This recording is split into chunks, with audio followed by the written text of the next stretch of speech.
नमस्कार दोस्तों, मैं हूं सचिन और स्वागत है आपका मेरे चैनल सही ट्रेड में। आम बजट आज पेश हुआ है और 2022 का बजट आज वित्त मंत्री जी ने पेश किया। कुछ मार्केट के लिहाज से इंपॉर्टेंट की पॉइंट्स मैं आज आपके साथ यहाँ पे डिस्कस करने वाला हूँ। पूरा बजट में यहाँ पे डिस्कस नहीं करूँगा, बहुत सारी बजट में बातें बताई गई है, लेकिन मार्केट के लिए कौन से इंपॉर्टेंट फैक्टर है जिससे मार्केट में जो हमारे शेयर्स है वहाँ पे हमें इन्वेस्टमेंट के चांसेस मिल सकते हैं, तो उस सेक्टर के बारे में ही मैं आज यहाँ पे बात करने वाला हूँ। तो सबसे पहला इंपॉर्टेंट चीज़ मुझे मार्केट के लिहाज से लगा तो वो है क्रिप्टो करेंसी को लेके जो डिसीजन गवर्नमेंट ने लिया है, वो एक सराहनीय डिसीजन कह सकते हैं, क्योंकि सबके मन में बहुत ये एक शंका थी कि डिजिटल करेंसी या फिर क्रिप्टो करेंसी के ऊपर गवर्नमेंट क्या यहाँ पे अनाउंसमेंट करने वाली है या ये इलीगल ठहराने वाली है। तो गवर्नमेंट ने ऐसा कुछ नहीं किया है। 30% टैक्स वहाँ पे उन्होंने लेकर आए हैं, वो जो भी इन्वेस्टमेंट है उसके ऊपर आप 30% आपको टैक्स देना पड़ेगा। तो एक तरीके से लीगलाइजेशन की तरफ एक कदम गवर्नमेंट ने यहाँ पे बढ़ाया है, तो जो कि एक अच्छी चीज़ यहाँ पे मान सकते हैं आप, क्योंकि अब आपको कोई डर नहीं है कि गवर्नमेंट आपका यहाँ पे इलीगलाइज कर देगी जो भी आपने क्रिप्टो करेंसीज में इन्वेस्टमेंट की है। आप 30% टैक्स दो और जो भी आपका प्रॉफिट है या फिर जो इन्वेस्टमेंट है वो आप सेव करा लो। तो ये एक अच्छी चीज यहाँ पे बजट में दिखाई दी है जो कि क्रिप्टो करेंसी को लेकर आई है। दूसरी चीज आई है जो कि आरबीआई डिजिटल रुपीज लॉन्च करने वाली है इसी साल। तो ये भी एक अच्छा कदम आरबीआई की तरफ से लिया है। दो तीन बार जब गवर्नर बोल रहे थे कि हम डिजिटल करेंसी लाने वाले हैं, डिजिटल करेंसी लाने वाले हैं, तो फाइनली वो इस साल आती हुई हमें दिखाई देगी। ब्लॉकचेन टेक्नोलॉजी की मदद से डिजिटल रुपीस का यहाँ पे लॉन्च किया जाएगा। इसी साल ये लॉन्च होने वाला है, तो इस साल अभी फरवरी चल रहा है, तो इस साल कभी भी आपको वो करेंसी आती हुई दिखाई दे सकती है जिसमें आप ट्रेड कर सकते हैं या फिर आप उसमें पैसे इन्वेस्ट कर सकते हैं। तीसरी चीज यहाँ पे जो निकल के आई है मार्केट के हिसाब से अच्छी चीज है, वो है LTCG, long term capital gain tax के ऊपर जो सरचार्ज था, वो पहले 37% हम सरचार्ज देते थे, अब वो रिड्यूस हुआ है, 15% ही सरचार्ज आपको यहाँ पे देना पड़ेगा। तो जो लोग लॉन्ग टर्म इन्वेस्टमेंट करते हैं और उनको long term capital gain tax देना पड़ता है, उसके ऊपर सरचार्ज भी पे करना पड़ता है, तो सरचार्ज 37% से रिड्यूस करके 15% तक लाए हैं। मतलब उनको उनका काफी सारा पैसा यहाँ पे बच सकता है सरचार्ज कम करने से। तीसरी यहाँ पे इंपॉर्टेंट चीज मुझे लगी कि जो गवर्नमेंट है बैटरी स्वैपिंग इलेक्ट्रिक व्हीकल के यहाँ पे एक पॉलिसी लेके आ रही है, जो बैटरी स्वैपिंग की पॉलिसी होगी।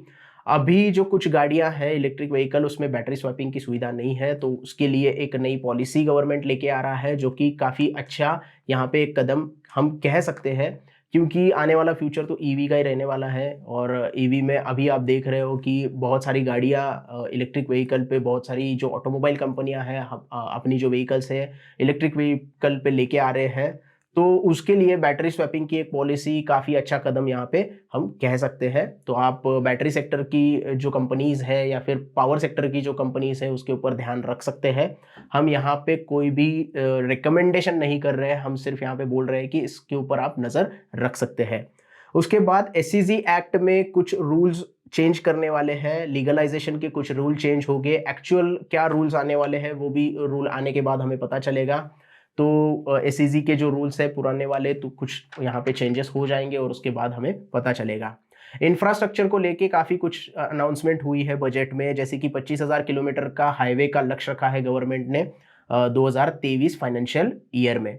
तो वहाँ पे जो भी इंफ्रास्ट्रक्चर रिलेटेड कंपनीज है, जो भी रोडवेज वाली कंपनीज है, वहाँ पे हमें थोड़ा सा बूस्ट दिखाई दे सकता है। उसके साथ साथ रेलवेज की जो कंपनियां हैं, रेलवेज की कंपनी में भी जैसे कि IRCTC और इरकॉन वगैरह कंपनी हो गई, क्योंकि 400 नई वंदे भारत ट्रेन लॉन्च करने वाले हैं गवर्नमेंट। 3 साल का लक्ष्य है, 3 साल में 400 ट्रेन नई यहाँ पे लाने वाले हैं, तो वहाँ पे हमें फोकस रख सकते हैं, हम उस सेक्टर में फोकस रख सकते हैं। उसके साथ साथ किसानों के लिए यहाँ पे 2.7 लाख करोड़ का MSP का प्रावधान किया गया है।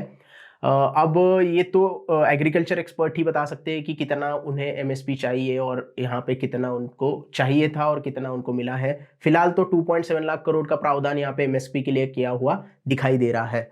उसके बाद जो मेन फोकस था वो इलेक्ट्रिक व्हीकल या फिर क्लीन एनर्जी के ऊपर ज़्यादा फोकस यहाँ पे दिखाई दिया। उसके साथ साथ डिजिटल टेक्नोलॉजी के ऊपर ज़्यादा फोकस बजट में मुझे दिखाई दिया। मिडिल क्लास की बात करें तो मिडिल क्लास के लिए कुछ भी यहाँ पे चेंजेस नहीं है। थोड़ा सा निराशाजनक कह सकते हैं, क्योंकि मिडिल क्लास हमेशा उसको एक ही चीज चाहिए होती है कि इनकम टैक्स स्लैब थोड़ा सा हमें बढ़ा के दिया जाए, तो वो वैसा कुछ भी नहीं किया है गवर्नमेंट ने। जो प्रीवियस स्लैब है वहीं पे कंटिन्यू किया है, उसमें कोई भी चेंजेस नहीं किए हैं। तो मिडिल क्लास लोग जो टैक्स पेयर्स है उनको थोड़ा सी यहाँ पे निराशा हो सकती है, और शायद इसी वजह से मार्केट में एक डिप आया था बीच में, और उसके बाद मार्केट फिर से रिकवर कर गया। कैपिटल एक्सपेंडिचर के बारे में हमने बात की। गवर्नमेंट ने 2022-2023 के लिए जो फाइनेंशियल ईयर है उसके लिए 7.5 लाख करोड़ का कैपिटल एक्सपेंडिचर का लक्ष्य यहाँ पे रखा हुआ है। उतने वो पैसे स्पेंड करने वाले हैं जो भी अलग अलग योजनाएं या फिर प्रोजेक्ट होंगे उसके लिए।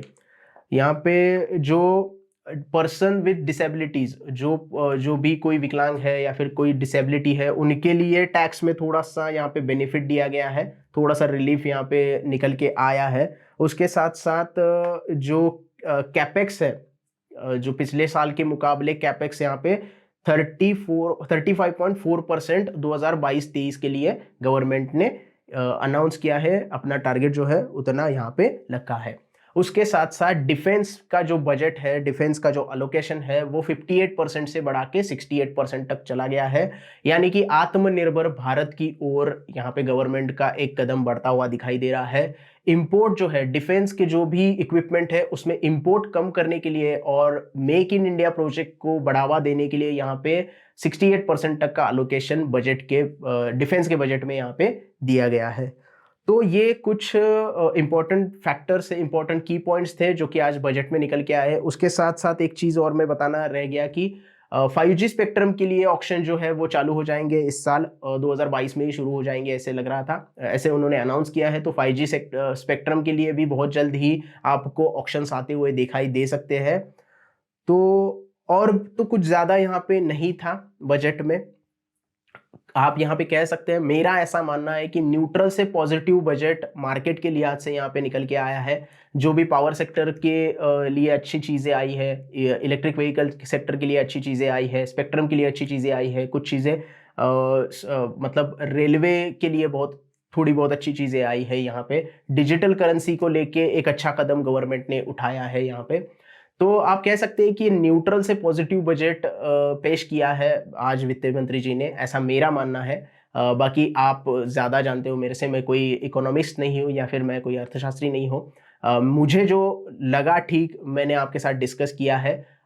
मेरे आप मानोगे तो न्यूट्रल से पॉजिटिव बजट मुझे लगा ये। तो देखते हैं अब आगे किस तरीके से फाइन प्रिंट निकल के आती है, और भी कुछ डीप उसमें लिखा हुआ होगा तो वो भी अब हमारे सामने आ जाएगा। So that's it for today. ये थे कुछ मेजर की points from today's budget. I hope आपको वीडियो अच्छे से समझ में आ गई होगी। वीडियो पसंद आई हो तो प्लीज़ लाइक कीजिएगा। आपके जो भी सजेशंस है वो कमेंट कीजिएगा। ये वीडियो ज़्यादा से ज़्यादा लोगों के साथ शेयर कीजिएगा और हमारे चैनल को भी ज़रूर सब्सक्राइब कीजिएगा। धन्यवाद।